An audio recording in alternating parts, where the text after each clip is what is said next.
eyyi assalamu aleykum wa rahmatullahi wa barakatuhu e bandiraɓe sehilaɓe jangguiyankoɓe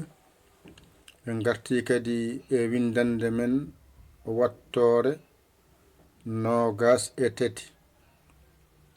ɗo noon ko koƴƴo mbowal fonno wonde ɗo sappo nande windande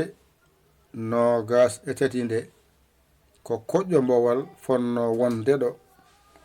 kono koƴƴo mbowal kañum wawata masede woɓɓe henen ko qa o kutorto ɗum saabi gadde mon qa o mbawen janngude windande nogas e tati nde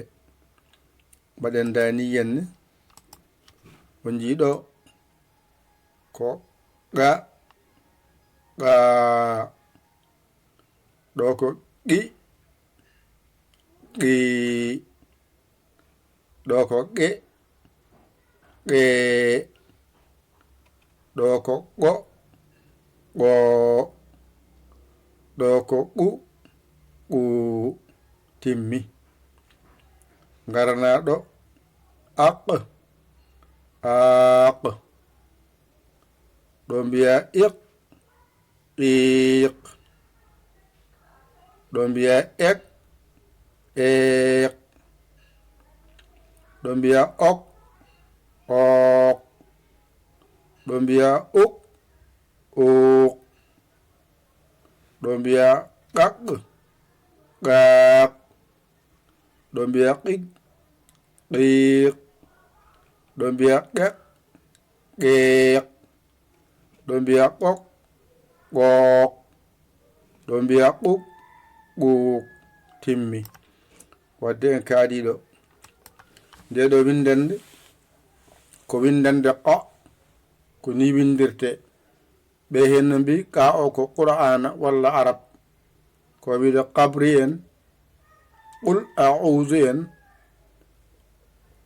ko way noon ko wayno haytoyi wadde nde ɗo windande ƴettonde mbattonde e gandal jangde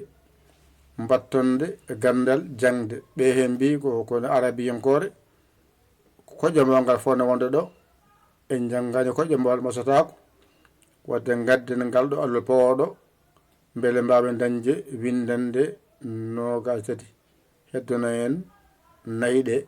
woni nda ja nga mba wona mba nda ja nga yo Allah hokken famde ko janggano ko hankkadi en gayni gotal gotal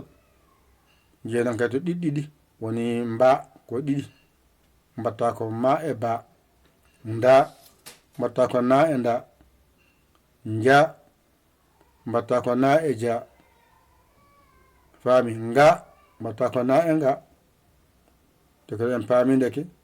ko arata ko kadi ma weɓ so Allah jaɓi inchallah e moɗon ko musidɗo mon giɗo mon saabu Allah Yaya Ly Kola Sénégal alhamdulillahi rabbil alamina on jarama wassalam